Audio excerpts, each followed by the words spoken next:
مجھے بچپن سے کچھ غیر معمولی واقعات پیش آنے لگے تھے۔ مثلاً کھیلتے کھیلتے کوئی ایسی چیز دیکھ لیتی جو میرے ساتھ کھیلنے والے بچوں کو نظر نہ آتی۔ کبھی دیکھ کر بھی توجہ نہ کرتی، نظر انداز کر دیتی، مگر کبھی چونک جاتی اور ڈر بھی جاتی تھی، تبھی رونے لگتی۔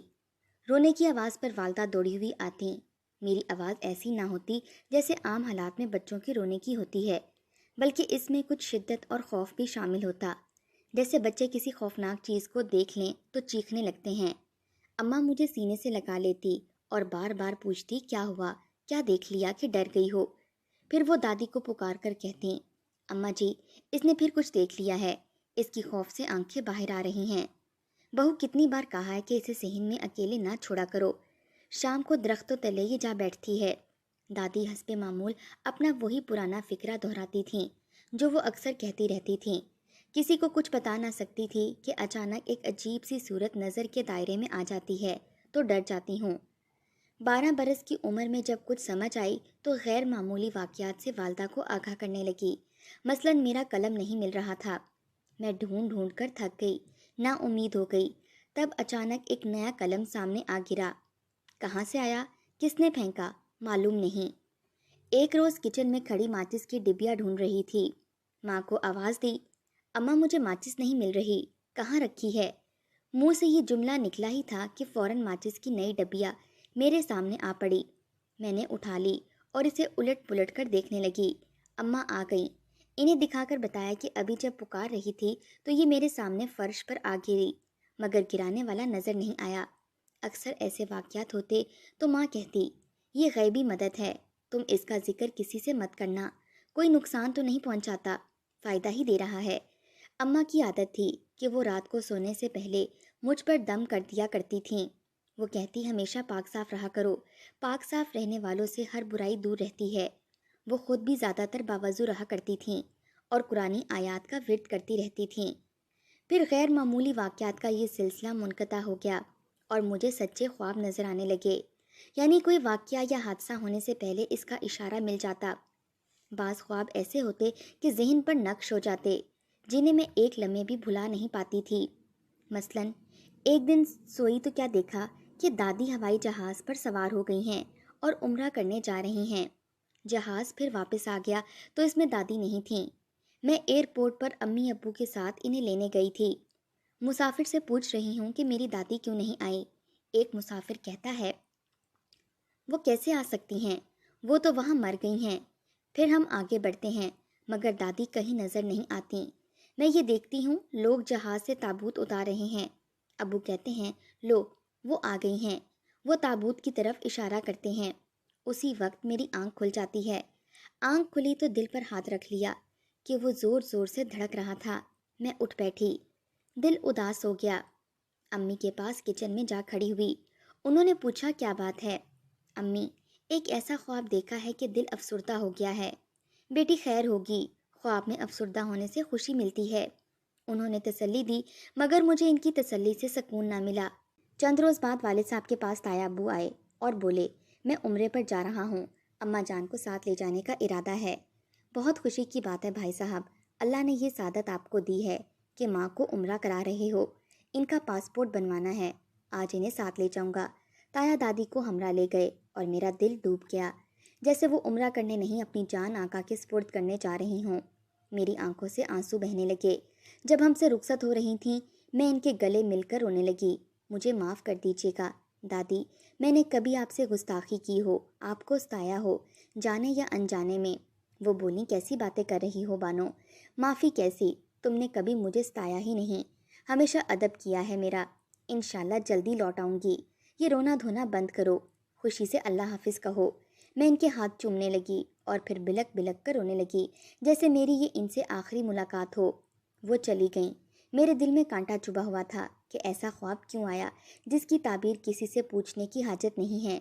یہ تو ان خوابوں میں سے ایک خواب تھا جسے دیکھتے ہی فوراً اس کی تعبیر بھی سمجھ میں آ جاتی ہے۔ اللہ سے دعا گو تھی کہ دادی صحیح سلامت عمرہ کر کے ہمارے پاس لوٹ آئیں۔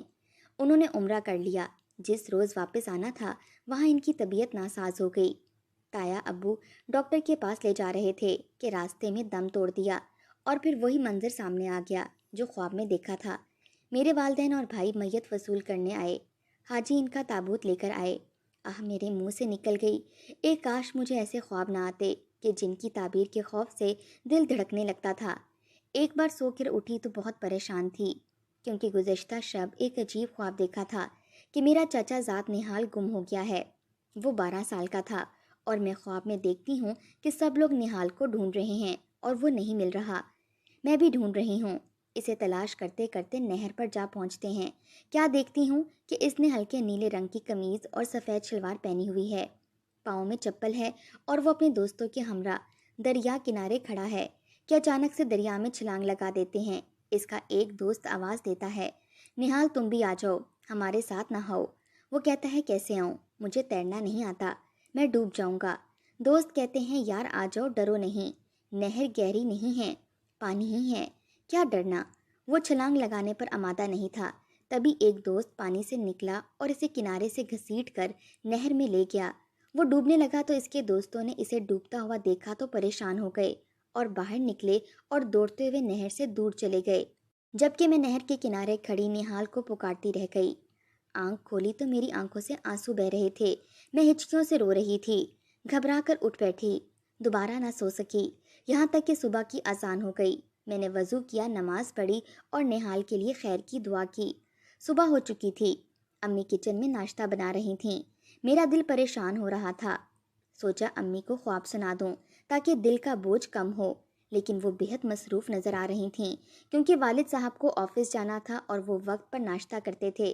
دوپہر کو والدہ چچا کے گھر جانے لگیں تو میں نے اصرار کیا کہ ساتھ چلوں گی۔ بولی تم گھر میں رہو، کھانا وغیرہ بنا لینا، مگر میں نہ مانی، مجبوراً مجھے بھی وہ ہمراہ لے گئیں۔ چچا کے گھر پہنچے نہال کہیں جانے کے لیے تیار ہو رہا تھا۔ یہ دیکھ کر حیرت میں ڈوب گئی کہ اس نے ہلکے نیلے رنگ کی قمیض اور سفید شلوار پہن رکھی تھی۔ کنگا کر کے وہ باہر جانے لگا تو میں نے پوچھا نہال کہاں جا رہے ہو؟ کہنے لگا ہر بات بتانا ضروری نہیں ہوتا۔ اتنے میں چچی کی نظر اس پر پڑی، انہوں نے بھی یہی سوال کیا، بیٹے کہیں جا رہے ہو؟ تمہاری تائی آئی ہیں، ان سے نہیں ملو گے؟ کہیں نہیں جا رہا امی جان، یہی ہوں۔ اس نے ماں سے جھوٹ بول دیا۔ جو ہی چاچی کچن میں گئی وہ پردے سے گھر سے باہر نکلا۔ میں نے کہا کوئی اسے روک لے جاتے ہوئے۔ اس نے کسی کو نہیں بتایا کہ دوستوں کے ہمراہ نہر پر جا رہا ہے، کیونکہ چچا اور چچی اسے جانے سے روکتے تھے۔ میں نے چاہا کہ چچا سے کہوں نہال جہاں بھی گیا ہے اس کا تعاقب کر کے اسے پکڑ کر واپس لے آئیں، اسے آج کہیں نہیں جانے دیں، ورنہ وہ پھر لوٹ کر نہیں آ سکے گا۔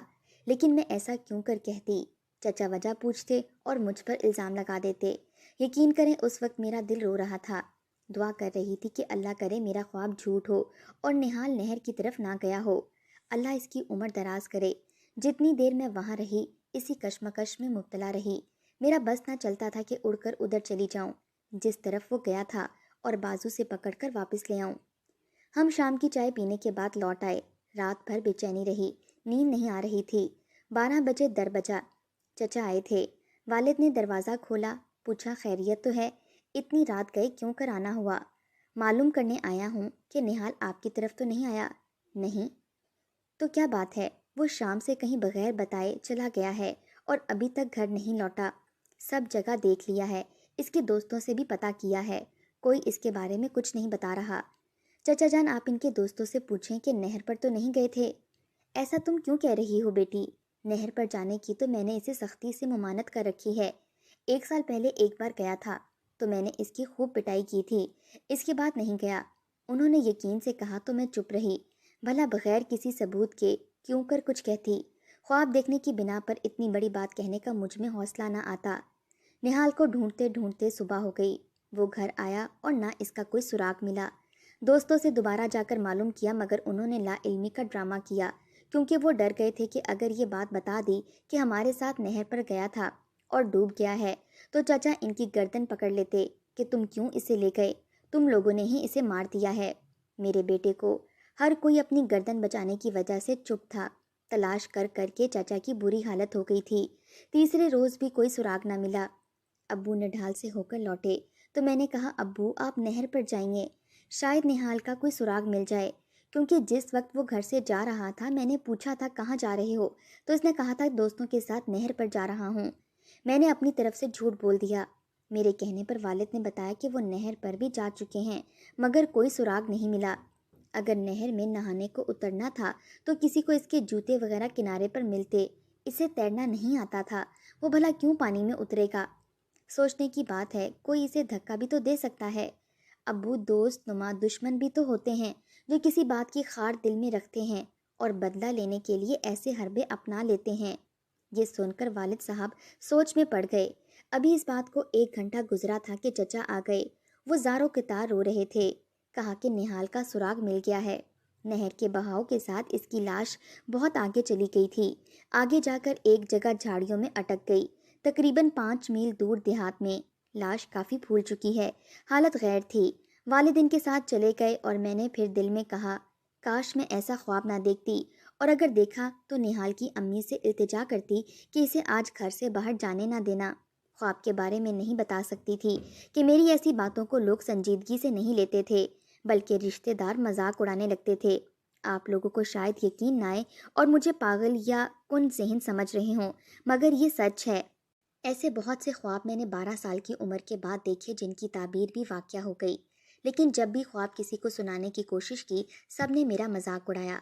17 سال کی عمر میں اپنے گھر میں جا بسی۔ شادی کے بعد بھی وقفے وقفے سے یہ سلسلہ جاری رہا۔ ایک رات خواب میں دیکھا کہ انہوں نے بہرام کو بے دردی سے مار دیا ہے اور لاش کو جھاڑیوں میں پھینک دیا ہے۔ وہ 3 نوجوان تھے ہٹے کٹے، جبکہ نہال 14 برس کا ایک نازک سا خوبصورت لڑکا تھا۔ آنکھ کھلی تو بدن تھر تھر کانپ رہا تھا۔ شوہر کو جگایا، وہ سمجھے میں خواب میں یقیناً ڈر گئی تھی۔ خواب سن کر شوہر نے کہا تم بہکی بہکی باتیں کر رہی ہو، ڈراؤنا خواب دیکھا ہے۔ انسان کبھی کبھی کسی نفسیاتی دباؤ کے سبب جدا ہونے والے کے خواب دیکھتا ہے، اس خواب کو خواب سمجھ کر بھلا دو۔ یہ کہہ کر وہ سو گئے اور میں جاگتی رہی۔ صبح ساس سے کہا کہ ایسا خواب دیکھا ہے، یہ بتائیں کہ کرب و جوار میں آپ کے علم میں کوئی ایسا لڑکا ہے جس کا نام بہرام ہو؟ وہ بولی بیٹی یہاں کوئی بہرام نام کا لڑکا نہیں رہتا اور نہ کوئی ایسا واقعہ ماضی قریب میں ہوا ہے، تم خواب میں ڈر گئی ہوگی۔ ٹھیک 2 دن بعد میرے شوہر کے گاؤں سے چند کوسوں آگے دوسرے گاؤں میں ایک 14 سالہ لڑکے کو چند بدگماش لوگوں نے بہلا پھسلا کر ویرانے میں لے گئے اور نہ جانے کیا واقعہ ہوا کہ پھر اسے مار کر جھاڑیوں میں پھینک گئے۔ یہ ایک ایسا دردناک واقعہ تھا کہ اس کی بعض گوشت ہمارے گاؤں میں بھی سنائی تھی۔ میری ساس کو جب پڑوسی نے آ کر بتایا تو وہ سکتے میں آ گئیں۔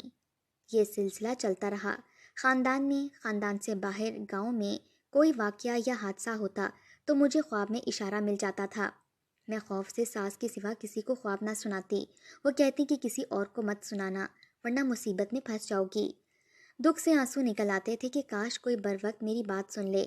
شادی سے قبل اماں بھی یہی کہا کرتی تھیں کہ خواب کسی کو مت سنانا ورنہ مصیبت میں پھنس جاؤ گی۔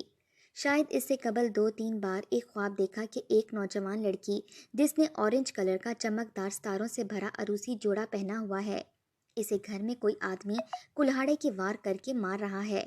میں چونک کر اٹھ بیٹھتی تھی، رونے لگتی۔ یہ خواب دل میں ہی موجود رہا اور شادی ہو گئی۔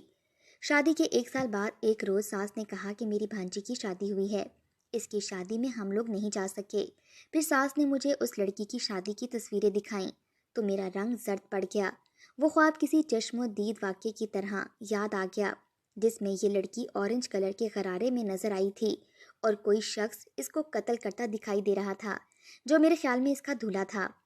کلہاڑے سے وار کرنے کے بعد اس لڑکی کے لہو لہو جسم کو اسی جگہ گڑھا کھود کر دفن کر دیتا ہے۔ اس کام میں ایک اور شخص اس کی مدد بھی کرتا نظر آتا ہے۔ آپ کے بھانجے کی کب شادی ہوئی تھی؟ 3 ماہ قبل۔ اور آپ اس کی دعوت کب کریں گی؟ بس آج کل میں کرنے کا سوچ رہی ہوں، انہوں نے جواب دیا۔ جس روز دعوت دی اس سے 1 دن پہلے اس کے قتل ہو جانے کی خبر آ گئی۔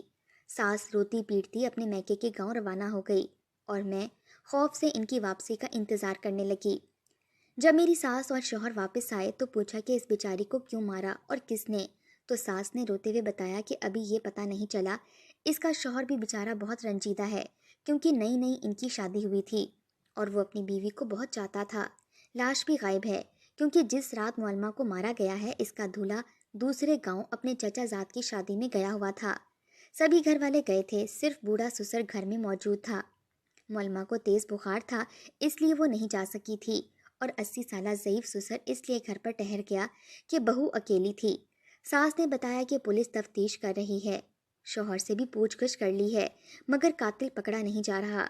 شوہر کے بارے میں رشتہ داروں نے گواہی دی ہے کہ وہ اگلے گاؤں شادی کی تقریب میں موجود تھا، اس لیے قتل اس نے نہیں کیا، یہ قتل اس کے شوہر نے ہی کیا ہے۔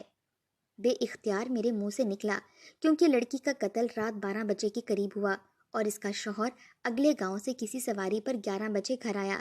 اس نے یہ بھیانک جرم کیا۔ اس کے ساتھ اس کا ایک دوست بھی تھا جس کے ساتھ مل کر اس نے گڑھا کھودا اور بیوی کی لاش کو دفن کیا۔ پھر یہ لوگ واپس گاؤں لوٹ گئے جہاں شادی کی تقریب تھی جو صبح کے 4 بجے تک جاری رہی۔ اس شخص نے 5 گھنٹوں میں ساری کارروائی مکمل کر لی اور خود کو تقریب میں بھی موجود ظاہر کیا۔ کیا بکواس کر رہی ہو نازیہ؟ ساس نے ڈانٹ کر کہا۔ بھلا اس کا شوہر کیوں اسے قتل کرے گا جبکہ وہ مولما کو بہت چاہتا تھا؟ کیا آپ مجھے اس کے شوہر کی تصویر دکھا سکتی ہیں؟ تم ایک غیر مرد کی تصویر دیکھ کر کیا کرو گی؟ پولیس تفتیش کر رہی ہے، قاتل کو ڈھونڈ نکالے گی۔ دن گزر گئے، پولیس قاتل کو تلاش نہ کر سکی تو میں نے اپنے شوہر سے کہا کہ کیا مجھے تم وہ جگہ دکھا سکتے ہو جہاں یہ واقعہ ہوا ہے؟ وہ تو پولیس نے سیل کر دیا ہے، تمہیں کس طرح دکھا سکتا ہوں؟ ویسے تم دیکھ کر کیا کر لیتی؟ میں نے خواب میں جگہ دیکھی ہے، اسے دیکھ کر یہ بتا سکتی ہوں کہ لڑکی کی لاش کو کہاں دبایا گیا ہے۔ ان کے گھر کے مین گیٹ کے پاس جو چھوٹا کمرہ ہے وہاں لڑکی دفن ہے۔ میرے شوہر نے میری کہی ہوئی باتیں نہ بتائیں مگر پولیس نے مولما کے شوہر سے اگلوا لیا کہ بیوی کو اس نے مارا ہے اور اس کی لاش کے ٹکڑے کر کے چھوٹے کمرے میں گھر کے اندر دفن کر دیا ہے جو میں نے خواب میں دیکھا تھا۔ اس نے پولیس کو وجہ قتل بھی بتائی کہ اس کی بیوی کے پاس سے ایک خط ملا تھا جس پر نام درج نہ تھا۔ اس نے مولما سے استفسار کیا، پہلے تو وہ نہ بولی، پھر کسی طرح پیار محبت سے کام لے کر اس نے اپنی بیوی سے اپنے سارے راز اگلوا لیے کہ وہ شادی سے پہلے کسی سے محبت کرتی تھی مگر والدین نے اسے داماد بنانا قبول نہ کیا تو وہ دل برداشتہ ہو کر دبئی چلا گیا اور ماں باپ نے پھر اس کی شادی وحید سے کر دی۔ اس حقیقت کو جاننے کے بعد وہ دن رات غم و غصے کی آگ میں جھلسنے لگا۔ بالآخر اس نے مولما کو ختم کرنے کا منصوبہ بنایا تاکہ اس آتش حسد سے جان چھوٹ جائے۔ تبھی یہ واقعہ رونما ہوا۔ میرے خواب کی سبز باتیں سچ ثابت ہوئیں کہ واقعی مجھے سچے خواب آتے ہیں۔ اس واقعے کے بعد میں بہت خوفزدہ رہنے لگی تھی، رو رو کر ہر نماز کے بعد اللہ سے دعا کرتی تھی کہ مجھے ایسے خواب نہ دکھائی دیں۔ میری دعا قبول ہوئی اور پہلے بیٹے کی پیدائش کے بعد مجھے ایسے خواب آنے بند ہو گئے کیونکہ آدھی رات تک جاگتی تھی، پوری رات نہ سو پاتی، کسی بات کا ہوش نہ رہتا تھا، دن بھر کے کاموں سے بے خبر ہو جاتی تھی۔ 1.5 سال بعد بچی نے جنم لیا تو مزید مصروف ہو گئی، سونے کو ترسنے لگی۔ خوابوں کا یہ سلسلہ ٹوٹ گیا تو مجھے بھی سکون مل گیا۔